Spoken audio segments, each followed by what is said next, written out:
ఈరోజు స్వచ్ఛ సర్వేక్షణ అనే కార్యక్రమం ద్వారా విజయవాడ నగరంలో మున్సిపల్ కమిషనర్ గారి ఆధ్వర్యంలో ప్రతి వీధి చెత్తరహిత నగరంగా, అలాగే క్లీన్నెస్లో పెద్ద ఎత్తున, అట్లాగే డ్రైన్లు కానీ మరి అన్ని రకాలుగా జాగ్రత్తలు అభివృద్ధి చేపట్టబట్టి ఇవాళ 7 స్టార్ రేటింగు మన నగరానికి వచ్చింది. అంటే భారతదేశంలోనే అత్యున్నతమైనటువంటి నగరాల్లో విజయవాడ నగరం వచ్చిందంటే అధికారుల కృషి, ఈ ప్రభుత్వం యొక్క శ్రద్ధ ఉంది. గౌరవ ముఖ్యమంత్రి కానీ గౌరవ ప్రధానమంత్రి గారు కానీ ఇవాళ ఇచ్చిన పిలుపు మేరకు పెద్ద ఎత్తున ఈ కార్యక్రమాలు చేపడతా ఉన్నాం. ప్రతి డివిజన్లో కూడా ఎక్కడా కూడా మురుగు కానీ, మురికి కానీ, చెత్త కానీ లేకుండా, దోమల వ్యాప్తి లేకుండా అన్ని చర్యలు తీసుకుంటా ఉన్నాం.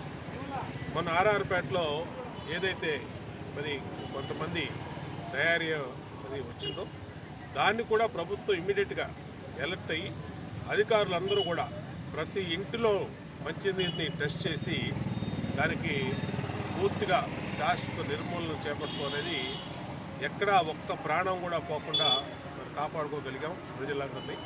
దాంట్లో మున్సిపల్ సిబ్బంది, అధికారులు వీళ్ళందరూ కృషి కూడా చాలా ఉంది.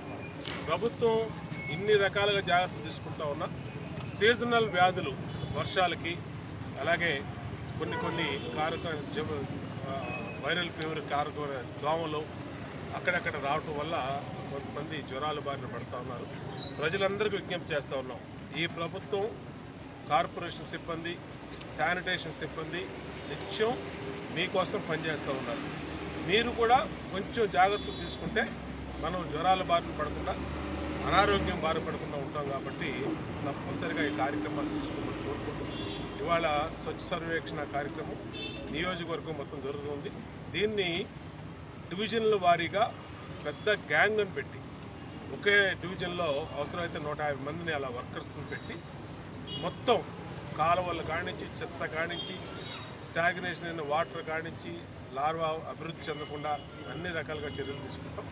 భవిష్యత్తులో మన విజయవాడ నగరాన్ని అత్యున్నతమైన స్థానంలో నిలపే లక్ష్యంగా ముందుకెళ్తామని తెలియజేస్తూ, మరి ఈరోజు 64వ డివిజన్లో స్థానిక కార్పొరేటర్, అట్లాగే మా డివిజన్ పార్టీ అధ్యక్షుడు రవికుమారు, మా భాగ్యలక్ష్మి, మా బాబు, అలాగే భవానీ, మా మహిళా నాయకురాలు వరలక్ష్మి, సాయి అందరూ ఆధ్వర్యంలో ఈ కార్యక్రమం చేయడం సంతోషం. పిల్లల్లో కూడా, స్కూల్ పిల్లల్లో కూడా చైతన్యం రావాలి. అందరం కూడా బాధ్యత తీసుకొని మన నగరాన్ని, మన ఆరోగ్యాన్ని కాపాడుకుందామని పిలుపునిస్తాం.